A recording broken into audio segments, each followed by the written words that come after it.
You share a thought, a story, maybe one small detail you found interesting. Then someone looks at you and says, "Who asked?" People laugh. The conversation moves on. But part of you stays behind, wondering why 3 ordinary words made you want to disappear. The pain is not really about whether someone asked. It is about what the question quietly suggests, that your voice needed permission before it deserved space. Here are 7 reasons that moment can hurt far more than it seems. Number 7, it changes the rules after you have already spoken. Most conversations do not work by invitation. Friends add stories. Coworkers offer ideas. Someone mentions a movie, and another person shares what they thought of it. Nobody stops to issue a formal request before every sentence. So when someone suddenly asks, "Who asked?" they introduce a rule that did not exist a moment earlier. Now it seems as if speaking without an invitation was a mistake, even though everyone else has been doing exactly that. This can leave you mentally searching for the rule you supposedly missed. But often, there was no rule. The phrase was not a genuine request for information. It was a quick way to dismiss what you said. A useful response begins internally.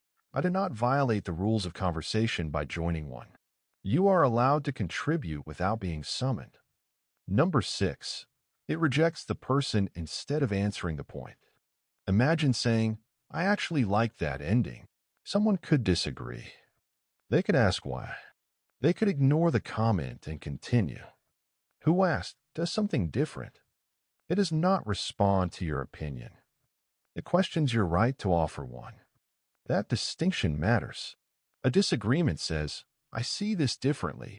A dismissal can feel like your participation itself is the problem. This is why you may struggle to defend what you said. There is no real argument to answer. The conversation has shifted from the subject to whether you should have spoken. Try separating those 2 things. Your comment may have been imperfect, unnecessary, or badly timed. None of that makes you unnecessary. A weak contribution can be corrected. Your presence does not need to be justified. Number 5, the laughter turns one comment into a social verdict. Sometimes the words barely register until other people laugh. Suddenly, it is not one person's reaction. It feels like the whole room has agreed that you embarrassed yourself. But laughter is unreliable evidence. People laugh because they are surprised, uncomfortable, following the loudest person, or trying to avoid becoming the next target.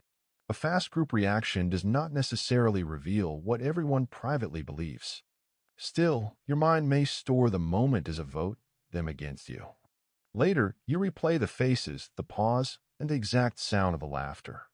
You are not only reviewing the sentence, you are trying to measure whether your place in the group changed. When that happens, replace the imagined verdict with the facts. One person made a dismissive comment. Some people laughed. The moment passed. That is painful, but it is smaller and more accurate than "everyone thinks I should stop talking." Number 4, it attacks a basic conversational need. Speaking is not only the transfer of useful information, it is also how people reach toward one another. A random observation, an unnecessary story, or a silly joke can mean, "Here is something for my world. Do you want to meet me there?" "Who asked?" treats that small attempt at connection like an unwanted interruption. That is why the response can feel strangely personal, even when the topic was trivial. You offered more than a fact. You offered a little social openness, and someone slapped it away. The answer is not to make every thought profound before sharing it. Healthy connection is full of comments nobody formally requested. The real question is whether the people around you can receive ordinary bids for connection without turning them into opportunities for humiliation. Number 3, it can awaken older moments of being made small. One dismissive joke does not always arrive alone. It may land on top of memories of being interrupted at home, ignored in class, teased for being enthusiastic, or told that you talk too much. You may not consciously remember any of that when the phrase hits. You simply feel a wave of heat, go quiet, and spend the rest of the conversation monitoring every word. The current moment feels enormous because it has joined a much older pattern. Speaking leads to embarrassment. This does not mean every strong reaction has a dramatic hidden cause. Sometimes a rude comment simply hurts. But if the moment keeps returning long after it ended, ask what conclusion it seemed to confirm. Maybe the conclusion was, I am annoying, I take up too much space, or people tolerate me until I become visible. Recognizing that old conclusion helps you stop treating it as a fresh fact. Number 2, your mind tries to prevent a repeat by making you quieter. Afterward, you may start editing yourself. You wait for direct questions. You delete messages before sending them. You tell half a story, notice one neutral expression, and abandon the rest. Silence begins to feel safer because nobody can reject what you never reveal. This strategy can reduce embarrassment in the short term.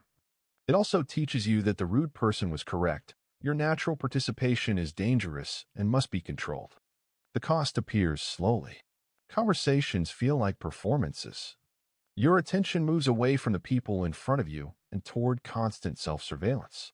Instead of asking, what do I want to say, you ask, have I earned permission to say anything? The way back does not require becoming louder overnight. Start with small acts of uninvited participation around safe people. Finish the story. Send the harmless observation. Let yourself occupy one ordinary turn in the conversation without building a defense for it. Number 1, it confuses being welcomed with being authorized. At the deepest level, who asked hurts when it makes belonging feel conditional. It suggests that you may speak only when someone grants you a narrow opening. If nobody requests your thought should remain hidden. But belonging is not the same as authorization. In a healthy conversation, you do not need a permit for every opinion, memory, question, or joke. You pay attention to timing. You make room for others. You notice when somebody needs to finish. Those are acts of consideration, not proof that your voice is a burden. You can also respond in the moment without turning it into a battle. A calm nobody had to may be enough. So might I wanted to share, or simply continuing with someone who is listening. And sometimes the strongest response is noticing what the remark tells you about the speaker and refusing to carry it home as a judgment of yourself. You shared a thought. Someone tried to make you regret it. That moment may still sting, but it does not get to decide how much space your voice deserves.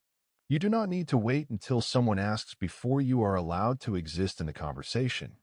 And if you have learned to disappear to keep other people comfortable, the next thing to notice is how often that habit makes you betray yourself.